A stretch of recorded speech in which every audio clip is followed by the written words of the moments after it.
Hello, everyone, and welcome into the Monday Morning Quarterback Podcast with Gilberto Manzano. I am Matt Verderame. It is November 6th. We made it. We made it through the NFL trade deadline and some other things as well. But we've made it. Here we are. As the NFL gears up for Week 10, which feels ridiculous. I can't believe it's already Week 10. Thursday Night Football is going to be great this week. It's the Bengals at the Ravens, so something to really look forward to. A pretty interesting slate of games actually this week. A lot of teams that are fighting for playoff spots playing against each other. So a lot to get to. But before we get into any of it, Gilberto, what's going on, man? How you doing? Yeah, I'm doing well. As you know, Matt, it was a long day yesterday. I didn't have a long drive like yourself, but it was still a whole lot. Cranking out those trade grades that we had at si.com. Yep. But yeah, we got past that the first half of the season. Now we're going to go to the second half of the season, and the best part, Matt, we can focus on the good teams and those bad teams. See you later. Go worry about a mock draft, and let's move on with our lives. Yes. Look, this week there are a lot of games, as I mentioned here at the top, that are good games. The Thursday night game, and then on Sunday you have a litany of games that really do matter for both teams involved. Buffalo at Indianapolis, Denver at Kansas City, San Francisco at Tampa Bay, Pittsburgh at Washington is an excellent football game.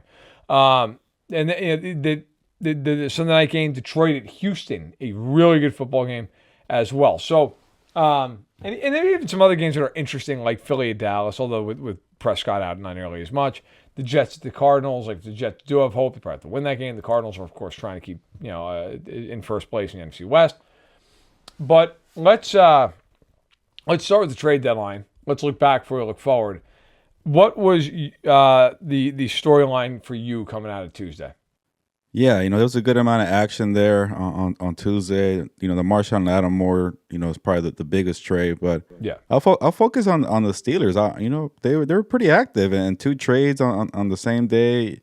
They finally got their wide receiver. It wasn't Brandon Ayuk, but Mike Williams. It depends on how much he has left. Could be a solid number 2 for George Pickens. And then the surprise, they got Preston Smith there to help out with T.J. Watt and Alex Highsmith. So that tells me. One, Mike Tomlin really likes Russell Wilson. Those are moon balls from the last 2 games. He's really falling in love with those moon balls there. And then go for it with the Baltimore Ravens. Yeah, the Ravens are good, but they're known for messing things up. Losing to the Browns and the Raiders and having some playoff flops there. So from the Steelers, I like it. This Mike Tomlin era, the last couple of years since maybe since Big Ben retired, has gotten a little stale there. They're a pretty mediocre team, good defense, bad offense, and now. They seem like they feel good about their team. They just said, F it, let's go for it. And in a way, I respect that. They're from the Steelers.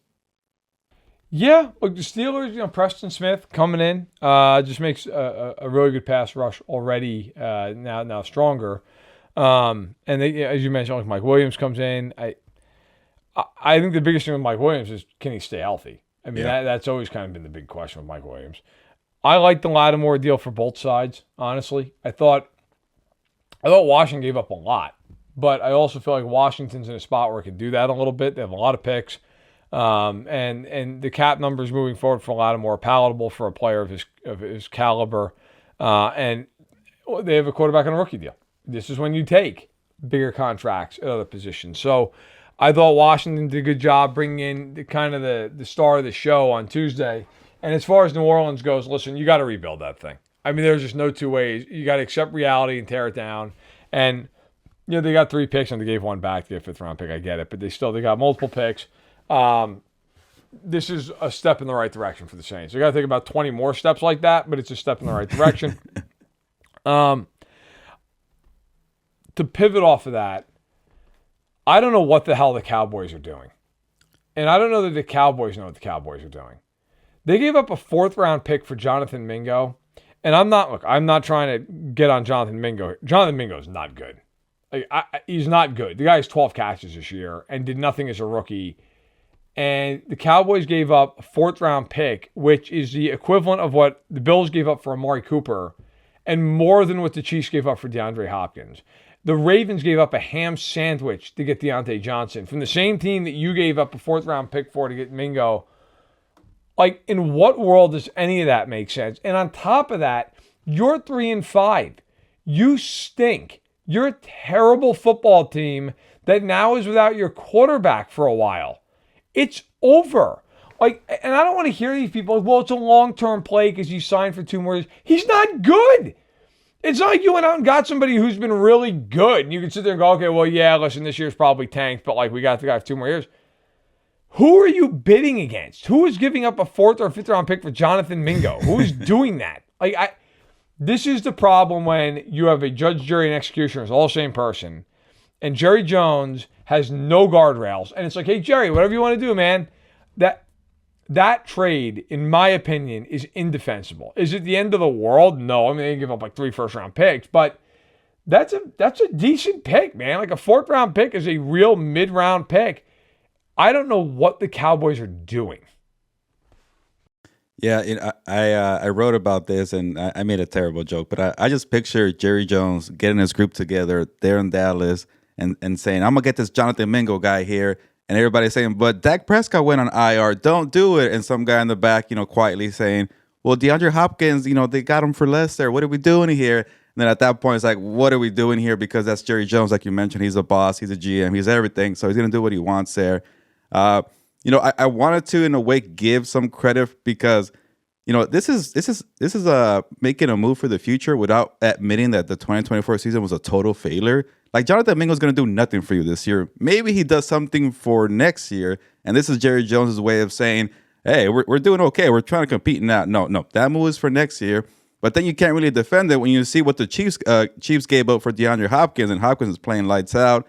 The only way maybe I could defend this trade, Jahan Dotson got a 3rd-round pick, but then also they had to give up a 5th-round pick, the Eagles, that is, to get it, or I guess the Commanders to make that trade happen. So, Mingo, maybe he's not even maybe even Jahan Dotson, and then you have Stephon Diggs and Devontae Adams. All these players are getting conditional 3rd-round picks, and you think Jonathan Mingo is worth a 4th-round pick? No, I don't know in what world. I get it. Maybe we're trying to look for the future here, but like you mentioned, man, he hasn't done much the last 2 years. He has a good skill set you can maybe work on, but this move was not for 2024. And that's probably the most annoying part, that Jerry Jones refuses to admit this season went down the can here. But hey, maybe it's a little savvy move that you look for the future, but even then, I find it hard to believe. Yeah, it's not a savvy move. I'll go on record right now and say it's not a savvy move. It's a move by someone who cannot accept the fact that the team's not good.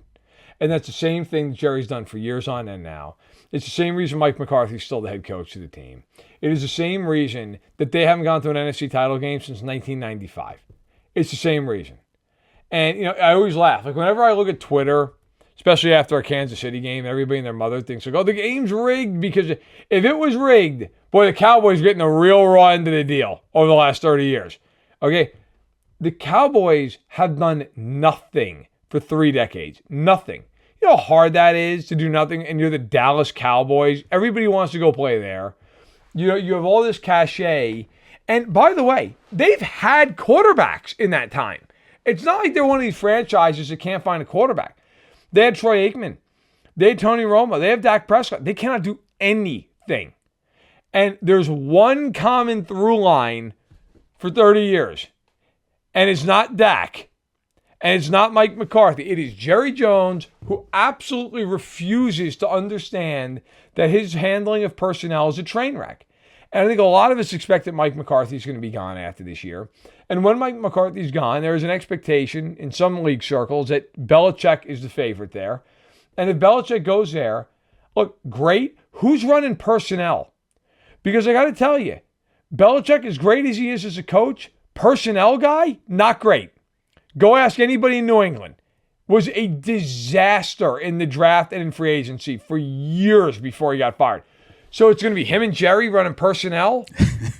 Good luck with that. I just don't know where this thing goes.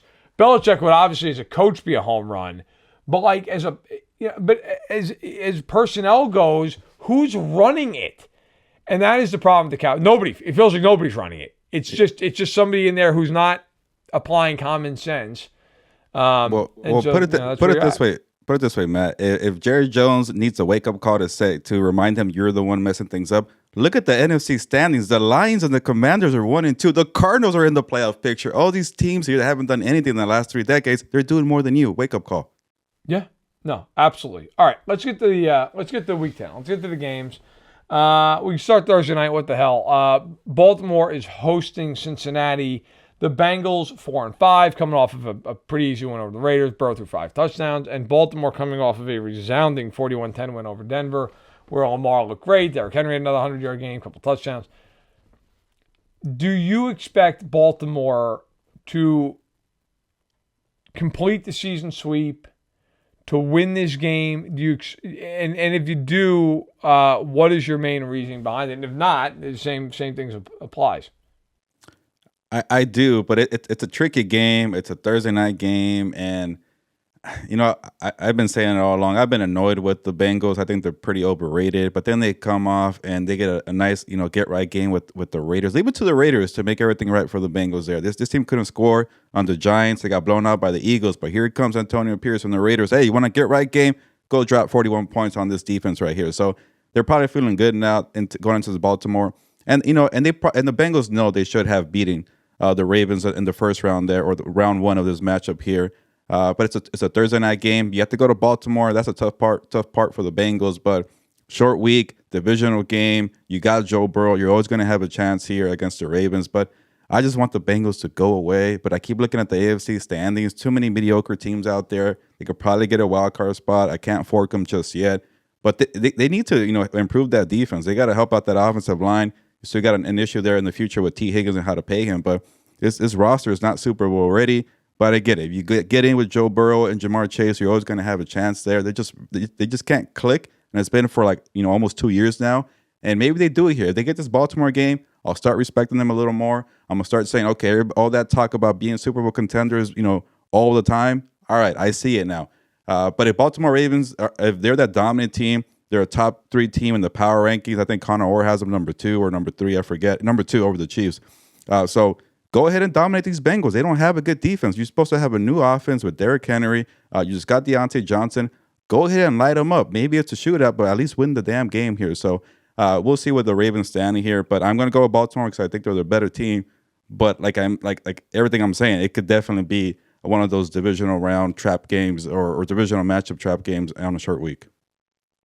I like Baltimore because I think they can score in this game on a Bengals defense that just has not stopped anybody who's any good all year long. Conversely, when the Bengals and Ravens played the first time, the Bengals lit the Ravens up like a Christmas tree because the Ravens have the worst pass defense in the NFL. So if I were a betting man, I would say take the over in this game because I don't think either one can stop the other one. That being said, I trust Baltimore a little bit more. Listen, I think if you're Cincinnati, the big thing in this game is you've got to do something to limit Henry and make the Ravens beat you throwing the ball. I mean, and not say that Lamar can't do that, but you have to make them one-dimensional. If they're running the ball and they've got you on skates, there's nothing you can do. I think that is the number one objective against Baltimore. You have to make them throw the football. Even though Lamar has become a much better passer than he was earlier in his career, all the rest of it's all true, that's all fine.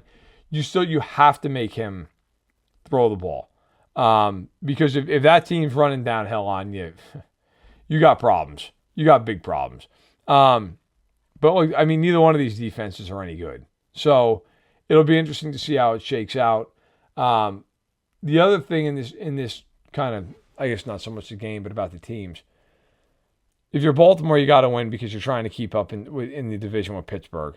Okay. But for Cincinnati, it's just a much bigger game in the regard that if they lose this game, they go to 4-6. Could they make the playoffs? Yes. But you're really running out of wiggle room in a hurry here. Like, you just do not have much space. Now, I don't think they can win the division. But I see Cincinnati as that team that there's always one every year. I think they're still going to make the playoffs. I still think they're going to be a wild card team. And I got to, if you're Buffalo, if you're Baltimore, the last thing you want is seeing that team in a wild card game. Because Burrow could just have a game where it throws 400 yards and you lose. That's it. I mean, go ask the Bills a couple of years ago when he went up to Buffalo. Mm-hmm. And everybody and their mother was, the Bengals are missing 3/5 of their offensive line. That game was over a quarter into the game. Like, The AFC, the wildcard teams are not going to be great. The Colts, the Chargers, maybe it's Pittsburgh. The Bengals are scary as hell because they could just have a game. They score 38 points. There's nothing to do about it. Like that. So I think a lot of the AFC is probably rooting for Baltimore. Like, they knock them. You're going to be there anyway. Knock them out. Let somebody in who's got a lot less firepower. But we shall see. It should be a very, very interesting game. What is Underdog? Underdog is the place to play if you're a sports fan looking to win money while watching sports. With over 5 million happy players and $2 billion won, Underdog makes it fun and easy to cash in on all your favorite athletes' performances. Compete against other players just by selecting higher or lower on 2 or more player stats, and you could win up to 1,000 times your money. So, turn every touchdown into a win with Underdog. Think Jalen Hurts will rack up higher than 200 passing yards next week? Justin Jefferson will get lower than 10 catches? Cook up some entries for a shot to win real cash prizes all football season long. They've got all your favorite teams and stars to choose from. Create entries with basketball picks or mix and match across all your favorite sports.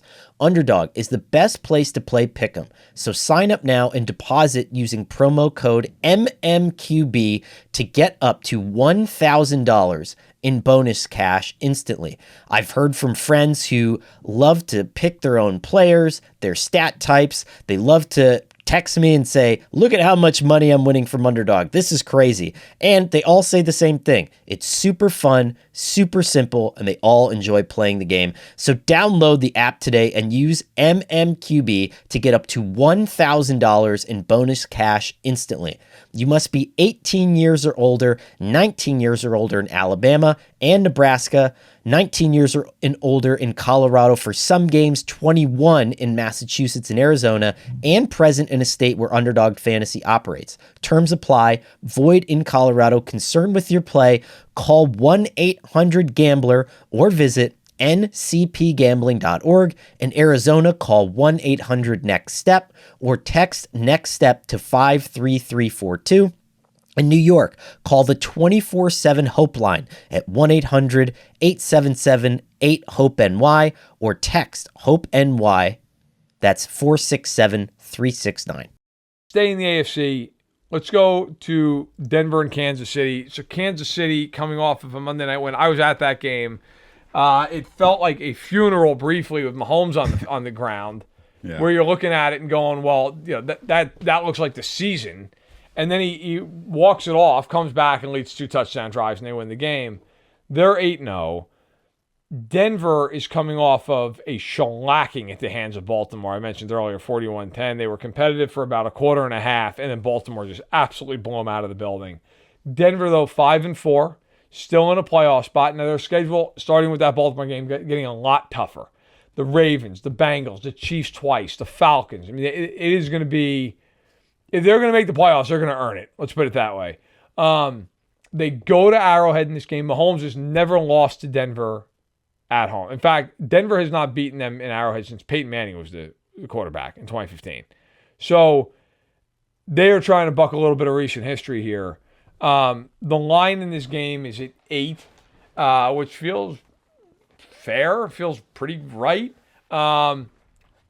Do you think Denver has an upset in them this week? I mean, maybe are the Chiefs ripe because they play Buffalo next week? Is it a trap game?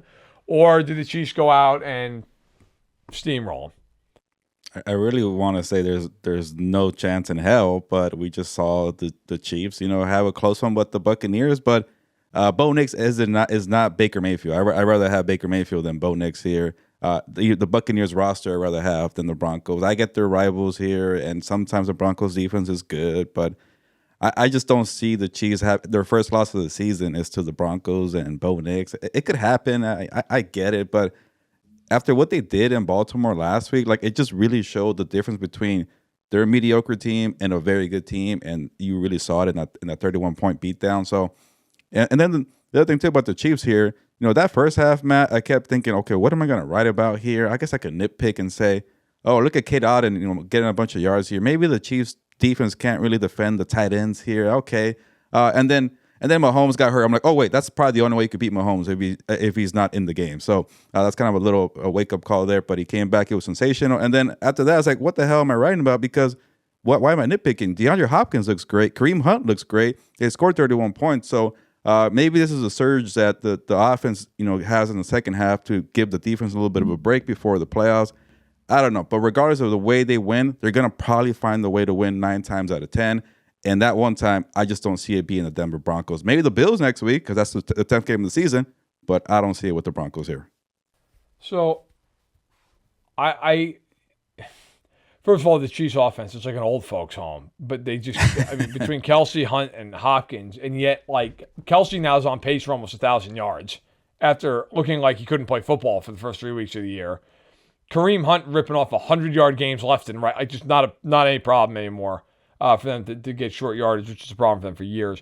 And then Hopkins, they don't win the game without DeAndre Hopkins. He was incredible.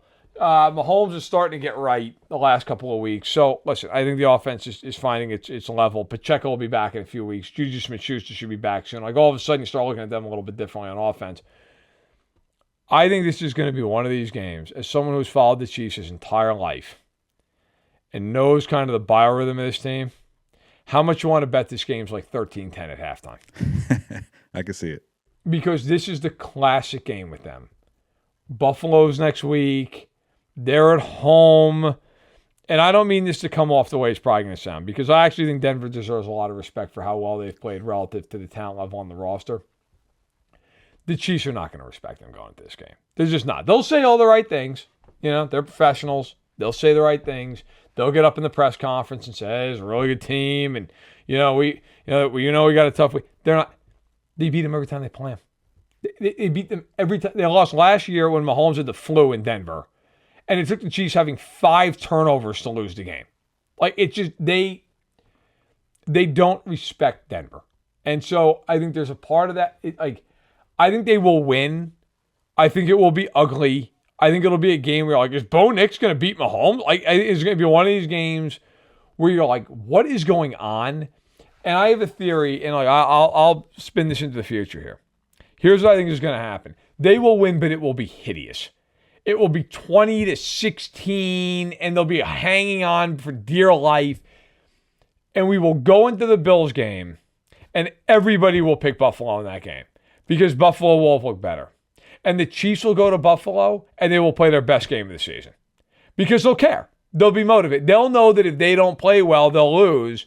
And so they will go up there, and they will show 20 plays they haven't shown this year, and they will be lights out on defense. Like that, because that's the way. It's kind of like the Niners game earlier this year with the Chiefs. Yep. Where you're muddling along, and they go in there and just absolutely smoke Purdy. And at the 3 turnovers, and they can't move the ball, and Jordan Mason can't run. Like, they're always, if you look at the history of the Chiefs in the Mahomes era, the games that are usually train wrecks, the games that are usually train wrecks for them are usually against teams that you're like, how are they losing this game? What's happening? And then they play the best team in the league and they win.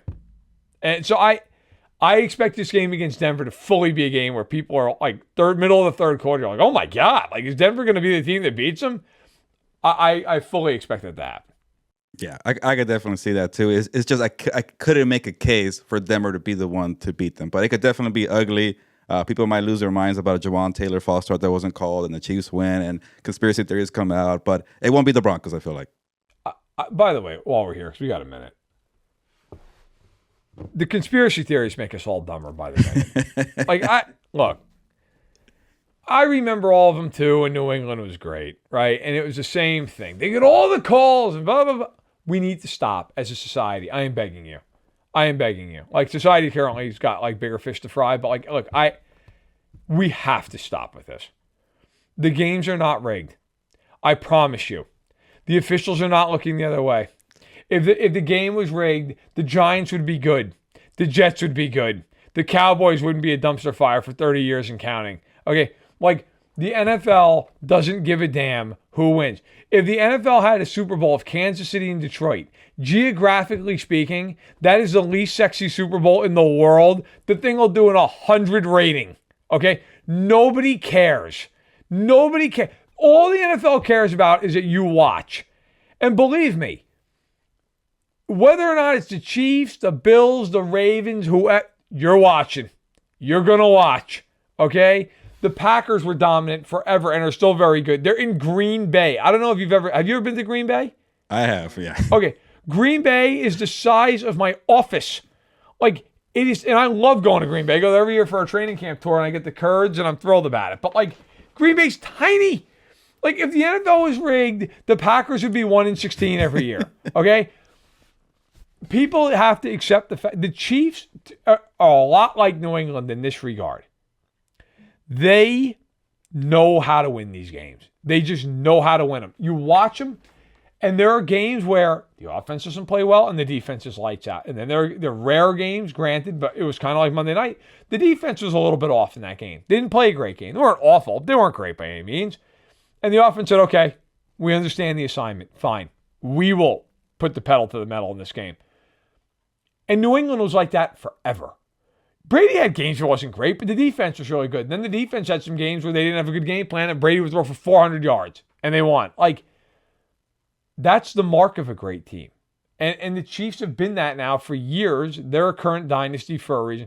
People have to stop getting mad online because Jawan Taylor is out of his stance a tenth of a second early, which, by the way, happens in every damn game across the NFL every week.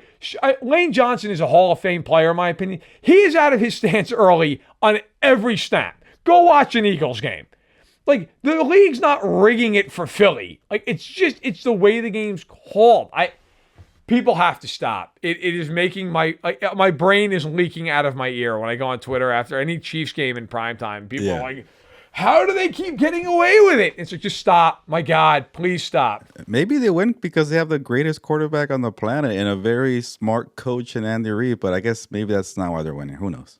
Oh, my God. I mean, it really is like the dumbest people alive have these takes. And then, like, they get aggregated out because people are doing it for class. All these people need to be just shot into the sun. All right. Other games on Sunday. Let's go to Pittsburgh and Washington. That's a really good one. Pittsburgh coming off a bye week. Washington coming off of a ho-hum win over the Giants. They are 7-2. Pittsburgh is 6-2. The game is in the nation's capital. I actually I'll lead off here. I like Washington in the game. I know Pittsburgh's coming off a bye, and I will say this: Pittsburgh could make Daniels' life very difficult with that pass rush. That is probably the way they win if they do win. But man, I like the way Washington's playing right now. I think Daniels is playing really good ball. They get a shot in the arm with Lattimore. They obviously on offense. Look, it's a team that can run the ball. You've got McLaurin on the outside. I would have loved to have seen them got another receiver. They didn't do that. Fine. I like Washington in this spot. I think they're at home. If it was in Pittsburgh, I'd take Pittsburgh. But I like Washington in a close game. I think Daniels is the difference. His mobility, his ability to make plays on the off script and on the run. Where do you land on this game? Yeah, I like Washington too, but I'm very intrigued about this game. I want to see how Washington does against a good team like the Pittsburgh Steelers, especially the defensively. Last time they had a big test, the Commanders, that is, against the Ravens, you could tell they were a step slow, or I guess a level behind the Ravens. It wasn't a blowout, but they weren't really in that game against the Ravens. So I want to see, okay, what do you do the second time around against a good opponent? I know they lost to the Buccaneers, but that was week 1. They haven't really got their team set yet. So now you're here in the second half of the season. Okay, who really are you? I'm not saying I have a lot of doubts about this team. I'm not saying they're pretenders. I think they're definitely legit. I've been impressed so far. They've passed a lot of tests for me, but this is a different one here. You're going to face TJ Watt. How can the offensive line hold up? Yeah, you have a mobile quarterback in Jaden Daniels to move around the pocket there. But also, I've seen that secondary in Pittsburgh give up a lot of plays there. And probably the best deep out thrower already in the NFL might be Jaden Daniels as a rookie. You got Terry McLaurin down the field. So accurate. So this notion that he's just a mobile quarterback, please put it away now. 8 or 9 games in, he's a very accurate quarterback, good pocket quarterback. So, I just want to see it because it's an experienced roster. TJ Watt could wreck a game plan in a hurry. So it's going to be brand new here for this new team. I know it's not a primetime game, but I just want to see how they respond after losing to Baltimore. And then, maybe Lattimore will play. I would think he would. I know he hasn't played for a while, but you know how they have these injuries before the deadline, and then they're healthy after that. So maybe it comes and helps out. Defending George Pickens, defending Mike Williams, but it's a very intriguing game. But I don't have doubts about the Commanders. I just want to see how they do this second time around against an AFC North outfit. Yeah. No, I'm with you. Look, they got to keep winning because Philadelphia is a half game back in the division, and they have a Cowboys team that is, I'm going to say, dead on arrival at this point without Dak. So, got to keep winning. Got to keep handling their business. I mean, look, obviously you'd feel pretty good about them as a playoff team, but if we're talking about just the winning the division, getting a good seed, got to keep it moving. All right. Let's go to Buffalo and Indianapolis. The Colts coming off of a loss where they did not score an offensive touchdown against Minnesota despite going from Richardson to Flacco. The Bills come in at 7-2. The Bills needed a 61-yard field goal from Tyler Bass at the gun to beat Miami, but they got the job done. They are 7-2. They're clearly going to win the AFC East. The Colts, I think it's fair to say, in the wild card conversation, we talked about the Chiefs. And they may have a potential trap game with Denver. The Bills now go on the road to play Indy before, of course, hosting the Chiefs. Do you think this is a potential trap game for the Bills, or do you think they go in there and steamroll Indy? I do, but this is my weekly game where I just say, F it, I need an upset. I'm tired of having the same pick as everybody else. This week I found myself going, okay, a lot of favorites. I need one here. I went back up. I picked every favorite this week. So every favorite. I'm not happy about it. I just can't do it. So I'm with you. I went down that list for the Pick'em Challenge at SI. I'm like, oh, crap, these are all favorites. Went back up. I'm like, I can see maybe the Colts here. But I wasn't impressed last week. The Vikings destroyed, Joe Flacco and the Colts there. So, right. The Buffalo Bills are a good team. But I thought maybe, okay, they weren't really invincible last week. They almost lost to the Dolphins here. I know they know each other. It's a rivalry game. But, hey, I was like, okay, why not? Maybe it's sort of a trap game where, you kind of put everything there in that Dolphins game. You come back here and you kind of lay an egg here. So that's the only reason I have here. Maybe Joe Flacco gets back to being a good quarterback again. He's up and down a lot. But it was so bad that people wanted Anthony Richardson to come back, and Colts fans were saying, Shane Steichen, what are you doing? That wasn't the energy of the last week, so I don't get it. People are never happy here. But that's the only reason I could do. And, I was praising the Commanders right now, and I guess in a way I give them the benefit of the doubt because I've never seen them in the playoffs. With the Bills, I have, and I feel like I knocked them for that because I'm like, you guys are probably going to lose to the Chiefs here. You can't even beat the Bengals in the playoffs, and I've seen the movie. Same thing with the Ravens here. So I just have this thing where I don't trust the Bills, as a real contender here.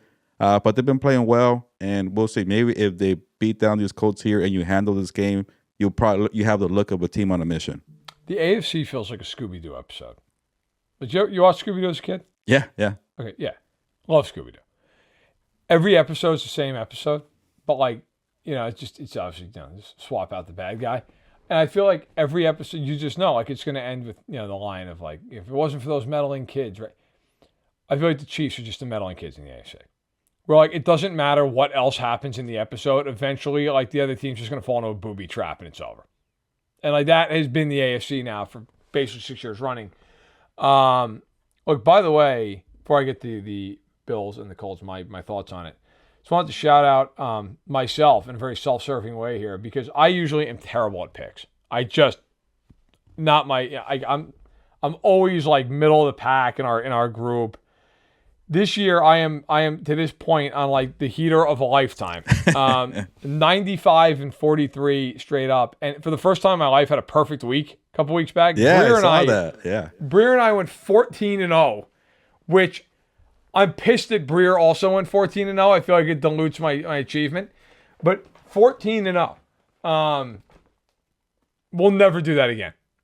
I didn't even know I did it. I honestly didn't know. And then Mitch Goldish, our terrific editor, was like, hey, you went undefeated this week. I was like, what? And I went back and lost. Oh, my God. I really went undefeated. I picked a few upsets. A hit. So for once in my life, picks are going good. So maybe take them to the bank or don't. That's fine. I did take every favorite this week because I'm boring and I'm chalk. Look, I think Buffalo wins, but I think it's the same way the Chiefs win. I think it's that same it's close and it's back and forth. And I will say the one thing in this game that would scare me if I'm the Bills is the Colts are desperate as hell in this game, and they're at home. And Jonathan Taylor is Jonathan Taylor, and the Bills have been awful against the run this year. And if there is one path for the Colts to find a way to win this game, that's it. Just pounding the ball, and he rushes for $150. I don't think that's going to happen. I think the Colts defensively have a lot of issues. If you look at their pass defense, they're bottom 5 in the league. Their overall defense is bad. I mean, yards per play, they're tied for 20th. Although the Bills are, the Bills are a tenth of a yard better than them defensively, so not exactly a ring endorsement. But yeah, look, I think if the Colts are going to win, they got to run the football. Because that has been where you can get the Bills. The Bills have not been good against the run. They give 4.8 yards per carry, which is bottom 6 in the NFL. So you can do that. Indy's been very good against the run, conversely. But that to me is the path. You got to run the ball, and against the pass with Allen, like you've got to just limit it to some extent. My problem is I don't know if the Colts can do that. So I like the Bills to win. I do think it's a relatively competitive game. Like, I think it's a game in the fourth quarter. And for those wondering, the line is Buffalo by 4. I think that's about right. I think it's like 27-23, like right in that ballpark. So we shall see. But that's an interesting game. That certainly means a lot for both teams. All right, San Francisco at Tampa Bay. Niners coming off the bye. Might get McCaffrey back this week. The Buccaneers, they've lost 3 straight. They're trying to break through here. They still are without Evans. Obviously, Godwin gone for the season. Can Tampa get right here? The Niners off the bye, going cross-country, or is it one of these things where the Niners finally get right and they get rolling? Yeah, I almost chose the Buccaneers for my one upset when I was going back on the pick'em, and I'm like, no, the 49ers are coming off a bye week. Maybe Christian McCaffrey plays this week. Maybe this is the time of year where they look good and they figure it out. I'm not sure if I buy into they're done. They're not the same team anymore. I still want to see what they have, and they might show it in this Buccaneers game. By the way, Matt, I still can't believe Todd Bowles didn't go for the 2 points there. And at Arrowhead, you had them. Go ahead and go for the knockout shot. They didn't. And now they're 4-6 here, and the Falcons have a 2-game lead. The Falcons already swept the Buccaneers, so it's more like 3 games. So I don't know if they can save their season here. They will definitely need to beat the 49ers here for me to think they have any chance of saving the season here. But I have been impressed with Baker Mayfield, the way he's been getting it done without Mike Evans and Chris Godwin. Just throw it to Kate Auden, a couple of receivers every now and then that people can't really name, and then the 3 running backs there with Tucker, Irving, and Rashad White. So you're still a dangerous team. They still get points. They still get yards here. So it could be a tough challenge for the 49ers defense. The defense has been okay. If you look at the stats, they're not terrible. But when you watch them, you feel like, what's wrong? What's wrong with this team? It's just Nick Bosa, and that's it. So we'll see how they handle that against a feisty Baker Mayfield team. We went from talking about them being a playoff team to now being feisty. So that's pretty much it here for the Buccaneers. But I'll go with the 49ers. After a bye week, they're getting healthy. They need to look dominant. They need to have a get-right game. It could probably happen in Tampa Bay here. Yeah, listen, I think the Niners win this game. They're just more talented. They're better. They're off a bye. Yeah, the Niners have had a couple of years like this in recent seasons where they don't play well the first half of the year. They're 3-4. They're kind of muddling along, 4-4 obviously this year, and then all of a sudden it's like the light goes on. They're going to get healthier, you would think, as the season progresses. I still think the Niners are a good team and a challenger and a real threat to do some stuff here. But this is the kind of game you got to win this game. And I want to be clear. I think the Bucs are a good team, even without Evans and Godwin. Like, Mayfield has shown to me that he's turned the corner. He's a good quarterback. They defensively are not great, but they're well coached. And offensively, I think they're well coached. Like they gave the Chiefs a lot of problems in that game on Monday, and really did it with the backs and the tight ends and formations and shifts. And I mean, give it to them. If you can get to Steve Spagnuolo with that group, like, kudos to you. They played a good football game. They almost beat the Falcons a couple weeks ago. Short. So by no means am I counting Tampa out, but I think the Niners just outclass them here a little bit. And I think they find a way to get the win. By the way, on Tampa, real quick before we move off of this, were you surprised that Bowles didn't go for 2? I was. I thought maybe just go for the kill shot. You're shorthanded. You're at Arrowhead Stadium. Go ahead and do it. I get why people are upset about that. And then also, you can't really, this is where I defend them a little bit. You can't predict the outcome with the coin toss, but if that ball's going to Mahomes, it's over. That's why Baker Mayfield went like this.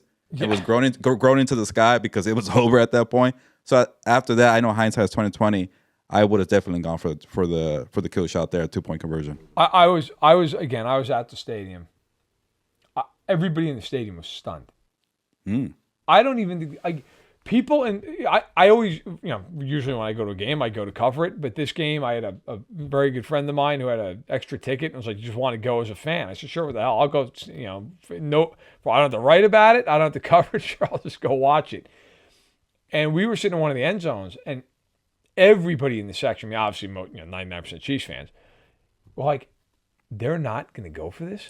They're not. I mean, it was like stunning. I think most people in the section just assumed on their way down the field, like if they score, they're going to go for 2. The other mistake I thought that was made in the game that really gets overlooked, Bowles called a timeout with like 30 seconds left. Why? Like you should have run that thing down to like 12 seconds. I don't know why. Now, to be fair, it didn't end up mattering because the Chiefs did not do anything with that like mini possession there at the end. But to your point, I think everybody felt the same way. Like if the Chiefs win this toss, this game's over. Like he is going to bring them down the field, and they weren't even really challenged. I mean, they just went right down the field, slammed it in the end zone. That was it. But I think I have a lot of respect for Todd Bowles. I think he's a very smart man. I think he's a good man. I think he's a good coach. I was shocked. I was shocked they did not go for it. Couldn't believe it. Okay, let's move on. Let's move forward here. So let's go to the look. We would talk about Philly and Dallas. A, we've talked about Dallas, and B, I mean, what is there really to get into with that game? Here let's make a pitch stop though here before we get to Sunday Night Football. Let's talk about Philly real quick. Do they have a massive problem with the coach? Like, I don't know how much you got to see of the Jacksonville game. Yeah. That was an atrocity, that game. They should have won that game by, 20 points. And Sirianni, like, if you told me that he was betting on the Jags money line, I would have believed it. Like, okay, sure, yeah, you got like Donahue, the sequel here. Like, it was between the fourth down decisions, some of the play calls on said fourth downs, you're like, is he all right?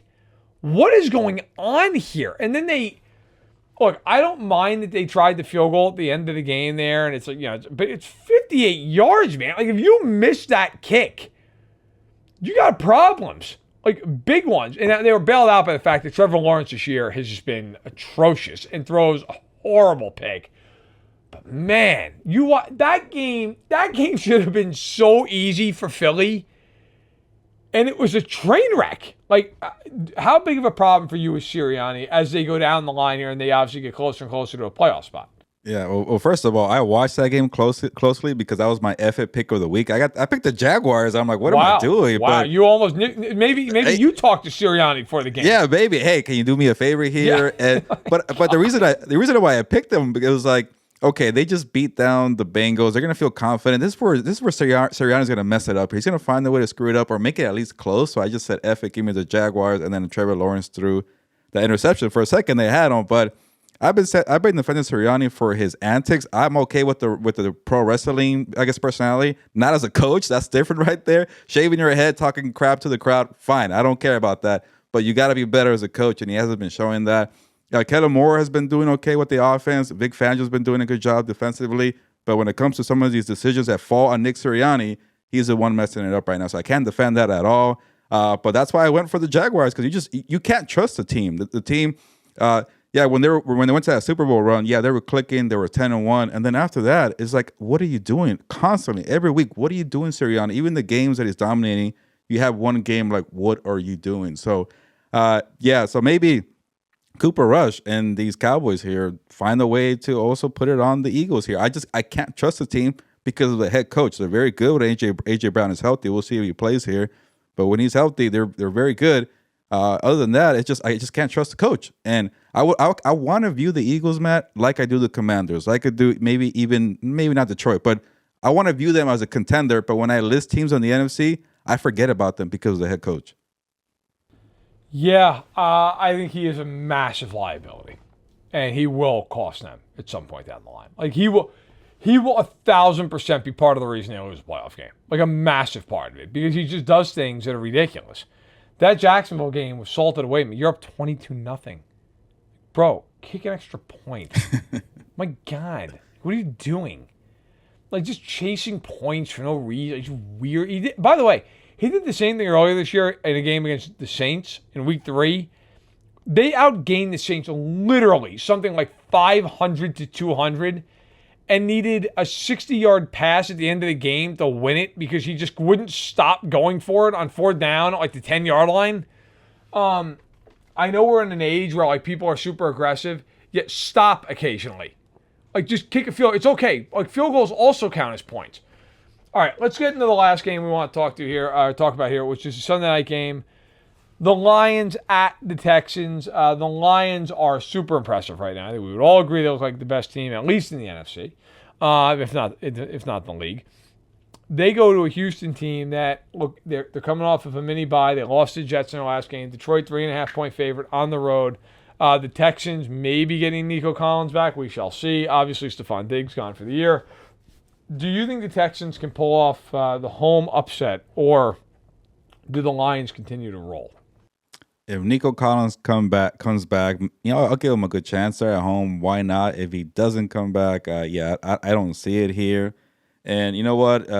You were giving yourself credit, Matt. I'm gonna give myself credit for doing something wrong. I chose the Texans to win the Super Bowl, and I feel like a fool about that. So when we release our, I guess, redo for Super Bowl picks on Thursday, I don't. For me, it's a spoiler. You won't be seeing the Texans. I am done with them. I think they're total pretenders there. And not just because of the injuries. When Nico Collins was on the field and they had Stephon Diggs, all C.J. Stroud was doing was throwing to Nico Collins. Nothing else was working. They were running the football with Joe Mixon. It was a two-man show, Joe Mixon, Nico Collins. And I wanted to give, Bobby Slowick a lot of praises this year. I trusted him as a play caller. That's why I went with him. I like C.J. Stroud. I like DeMeco Ryans as a head coach, as a guy who could elevate a defense. But they just seemed like a two-man show. And then he just running the football constantly. And I made this joke. Last year they had no running game. Now Bobby Slowick is trying to make up for last year and just run the football constantly on 1st, 2nd, even 3rd down. So you got to score points here. And you can't do that with this, very slow moving up the field against the Detroit Lions here. So I don't give them really any chance without Nico Collins. Nico Collins is a great wide receiver. They're at home. Other than that, I just can't bring myself to pick the Texans. And maybe it's a classic trap game for the Lions here, but they're handling business. They pretty much destroyed the Packers. They dropped 52 points on the Titans there. So I don't know. I'm trying to find ways here for the Texans, but it's really hard. Yeah, I'm gonna take Detroit in this game because they've been a juggernaut, and I don't believe the Texans can slow them down. I just don't. I think the Lions' offensive line can handle that pass rush. And I think if they can handle the pass rush, I think the rest of it is going to be tilted heavily toward Detroit. Look, I will throw in one caveat. If Collins plays and they can't get pressure on Stroud, they got a problem. The issue with that is everybody gets pressure on Stroud because Houston can't block anybody. And that is a flashing red light over this Texans team. They get to the playoffs, and I think they'll win the division and all that. And they play the Ravens, they play the Bills, they play those teams are just going to relentlessly go after Stroud in those games. And I don't know if you're the Texans, what do you do? You could maybe argue Buffalo doesn't have a great pass rush. Okay, fine. The Ravens, you still got Van Noy and Matabike, and their scheme's going to help them with that. If you're the Chiefs, you got Jones and Karlaftis and a Menahu, and they're going to get after you. Spags is going to blitz the hell out of you. They're not going to care. They're just going to blitz with impunity. If Stroud gets time in this game, that to me is the way to beat the Lions. You've got to be able to block, because if you can do that, they play a ton of man behind it, and they blitz a lot, and you can throw on those corners. But to Aaron Glenn's credit, they've been able to manufacture pressure without Hutchinson, and they're holding up enough that they're winning these games.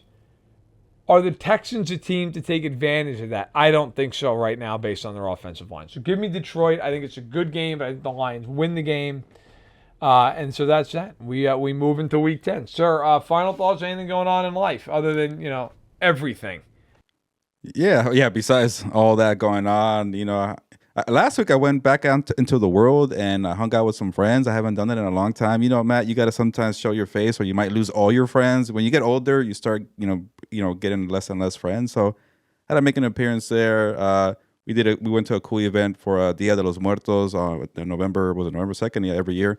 So it was pretty cool to see go to a parade and hang out with some friends. But other than that, same old being at home watching these trades, and I'm glad those trades are over. That way we could not worry about, hey, can you write about Khalil Davis and give us a grade on that? And let's move on. It's exciting. Yeah, man. I'm with you. Not much going on. I got a friend of mine. Her birthday's today, so we're going out for lunch here in about an hour. Before that, I got to write a film piece, which I normally would do yesterday, but I was driving. That was fun, by the way. And kudos to you and thank you to you for being so involved in the trade deadline stuff. I multiple times pulled off on the shoulder of the freeway and pulled out my computer and did a trade grade as I was trying to avoid getting killed by a tractor trailer, and then just got back on the highway. I've never typed so fast in my life. But yeah, that was a little bit interesting. But yeah, man, other than that, nothing. I mean, just sitting here still trying to get my back to relax, which I have no sympathy from anybody, and nor should I, because it's my own damn fault. Every time it gets 90% of the way there, I'm like, I can go out and do stuff, and then I just hurt myself again. Yeah. So at this point, my wife has hidden my pickleball stuff until I'm 100%. Yeah. I'm an idiot. I just keep doing it. Gilberto, on Saturday, I was 90% better, and I was like, you know what I'm going to do? Yard work for 2 hours, and then go play pickleball for 2 hours. And I couldn't walk Sunday. I was like, what? As I woke up Sunday, I'm like, why? What are you doing? How dumb are you? Stop doing stuff for a week and you'll be fine. It's a muscle. It's not a disc. It's a muscle. But I'm an idiot and I just keep injuring myself. So yeah, at this point now, she was like, I'm done with this. You're done. Stop. You're a moron. And yeah, I can't really argue with her. Good move by her. I definitely respect that. Get better. Go on IR for a bit if you need to. But stay still. Yes. At this point, I'm going to lay down like human garbage and just accept the fact that I can't move. So, all right. Listen, thank you for everybody for watching and or listening. Appreciate each and every one of you, as always. Of course, we'll be back next week. Connor or Albert Breer, same thing as well. You did double duty this week. You were on with Connor. I did a few weeks ago back with Albert. I think Albert probably requested double the salary after that episode. But listen, thank you for being here. We appreciate each of you. Good luck to your teams this weekend, and we'll be talking to you very soon. Take care.